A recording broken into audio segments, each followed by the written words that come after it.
دوسری حدیث جو روزے کی فضیلت میں ہے وہ یہ، آپ علیہ السلام نے فرمایا قیامت کا دن ہوگا اور جنت کے دروازوں میں سے ایک دروازہ باب الریان، یہ روزے دار اس میں سے داخل ہوں گے۔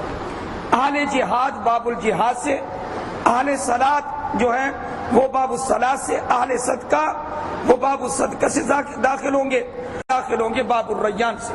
روزے داروں کے لیے ایک مخصوص دروازہ ہے جنت کا، اس میں سے اللہ تعالیٰ ان کو جنت میں داخل فرمائیں گے۔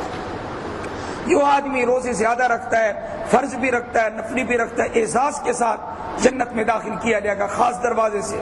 سیدنا ابو بکر صدیق رضی اللہ تعالیٰ عنہ نے پوچھا کیا کوئی ایسا شخص بھی ہوگا خوش نصیب تمام دروازوں سے جس کو آواز آئے؟ حضور صلی اللہ علیہ وسلم نے فرمایا ہاں، اور مجھے امید ہے کہ تو انہی میں سے ہوگا۔ آج کا مسئلہ یہ ہے کہ منجن استعمال نہ کیا کریں اور ٹوتھ پیسٹ استعمال نہ کیا کریں، یہ مکروہ ہے روزے کی حالت میں۔ اگر پیسٹ تھوڑا سا اندر چلا گیا آپ کا روزہ ختم ہو جائے گا، اس لیے یہ چیزیں استعمال نہ کریں۔